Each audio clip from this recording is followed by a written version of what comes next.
Effectivement, j'ai commencé en 1984 comme jeune architecte libéral et notamment j'ai commencé avec un projet qui était un peu fondateur, qui était avec la mission Banlieue 89, hein, dont le directeur et le responsable était Roland Castro, hein, qu'on ne présente plus.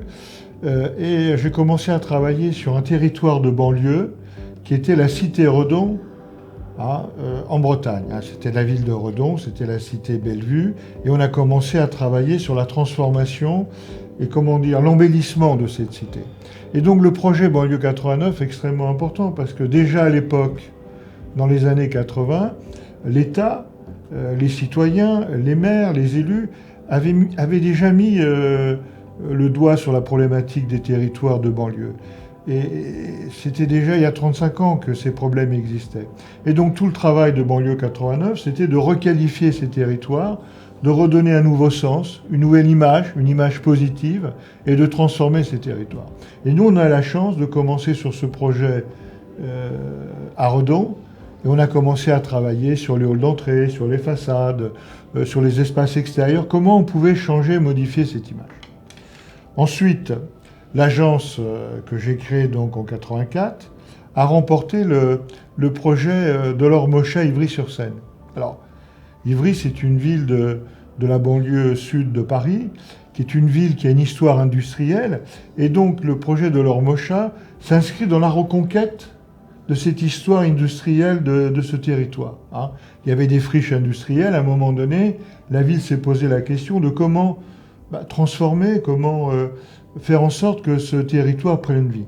Et donc, on était des jeunes architectes, j'étais un jeune architecte, on nous a confié la mission de construire un quartier, qui était le quartier de l'Ormocha, avec un groupe scolaire, une école maternelle, une école primaire, un centre de loisirs, un gymnase, des espaces publics, une rue, des logements sociaux. Il y avait une mixité urbaine entre les équipements, le logement social, mais surtout, et c'est extrêmement important, aussi réfléchir aux espaces publics. Et donc on a créé la place de l'Ormocha, qui fonctionne encore aujourd'hui, qui fonctionne d'ailleurs très bien, qui est l'entrée du groupe scolaire.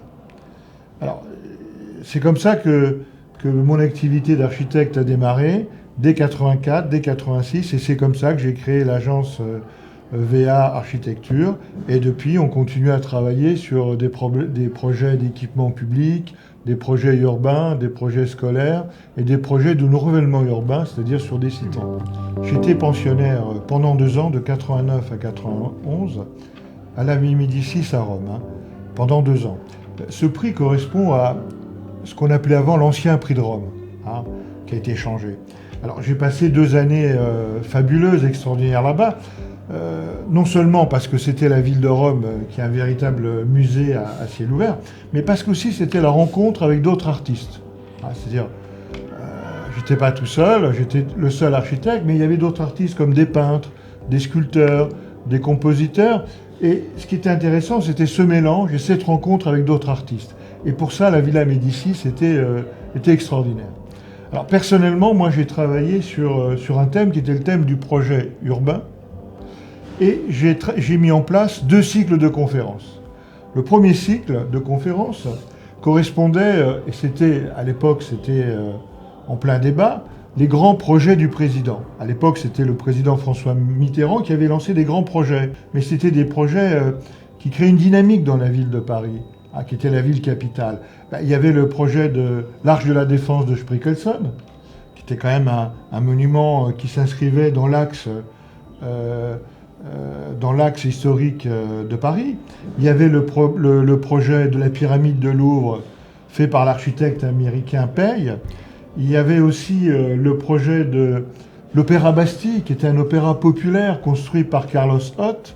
Il y avait aussi la bibliothèque, la grande bibliothèque de France, qui était en chantier à l'époque, que faisait un ami à moi, qui était Dominique Perrault. Enfin, il y avait toute une série de grands projets. Et il y avait aussi d'ailleurs, je pense, à l'Institut du monde arabe qu'avait construit Jean Nouvel. Et donc j'ai organisé un cycle de conférences et j'ai fait venir à Rome, pour présenter le projet de la grande bibliothèque de France à Paris, j'ai fait venir à Rome Dominique Perrault pour présenter son projet. À l'époque, il était un jeune architecte, le projet était à peine en chantier, et donc le débat c'était autour, est-ce que les grands projets dans Paris peuvent transformer la ville? Et on a fait un cycle de conférences sur le thème des grands projets structurant la ville de Paris. Le deuxième cycle de conférences était sur le banlieue 89. Et j'ai donc fait venir Roland Castro notamment, pour nous parler justement de cette reconquête sociale des banlieues en France. C'était extrêmement intéressant parce que c'était un débat justement sur le logement social et comment on avait construit d'une manière importante et en masse du logement social en France, mais pas seulement en France, en Italie aussi. Je veux dire, quand on parcourt nos différents territoires de banlieue, on se rend compte de cette rupture, de ces échelles qui sont totalement différentes entre le centre historique et la banlieue. Et donc parler de banlieue 89, parler de la reconquête de ces territoires, c'était parler des citoyens, parler des hommes qui habitent à l'intérieur de ces territoires, et comment à un moment donné, on pouvait revaloriser ces territoires. Et donc ces deux conférences étaient complémentaires, une sur les grands projets, et la deuxième sur les territoires de banlieue. Banlieue 89, par la suite, et s'est transformé. Il y a eu ce qu'on appelait le plan Borloo, qu'avait lancé Sarkozy, et avec la création de l'ANRU. L'ANRU, c'est l'Agence nationale de renouvellement urbain.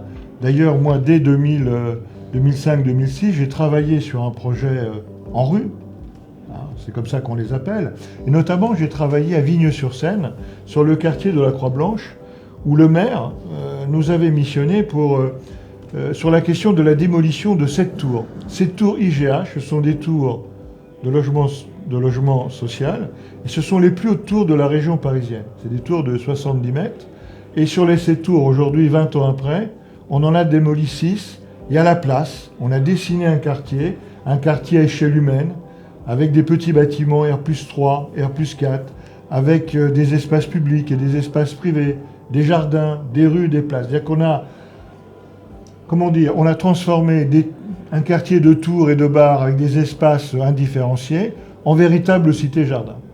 Donc je dirais, l'ANRU est le petit frère de banlieue 89 dans l'esprit de la reconquête de ces territoires de banlieue.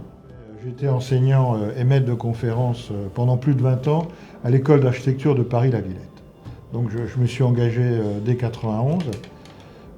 Et dès 91 jusqu'en 2011, j'étais enseignant et donc j'ai formé des générations d'architectes sur plusieurs thèmes. D'abord, dans les premiers cycles, je travaillais sur le thème du projet architectural, mais le projet architectural urbain, c'est-à-dire dans un milieu dense, donc ça pouvait être du logement, ça pouvait être un petit équipement comme une crèche, ça pouvait être une petite école. Et donc là, tout le travail, c'était comment intégrer, comment réfléchir par rapport à ces territoires existants et comment la réponse pouvait être une réponse d'intégration. Par contre, dans les deuxième et troisième cycles, on travaillait plutôt sur le thème du projet urbain et donc là, on travaillait dans des territoires beaucoup plus vastes, beaucoup plus larges, souvent des territoires en difficulté, des territoires de friches industrielles, donc ça pouvait être des villes comme Aubervilliers, comme Ivry, comme Saint-Denis, donc des territoires qui étaient en grande difficulté. Et là, on faisait travailler les étudiants en équipe de 3 et de 4. D'abord, juste une parenthèse, c'est extrêmement difficile de faire travailler des architectes en équipe. On le sait très bien qu'ils ont un ego parfois et souvent surdimensionné, et du coup, mettre ensemble plusieurs architectes pour essayer de définir ensemble une analyse et une stratégie sur ces territoires était complexe.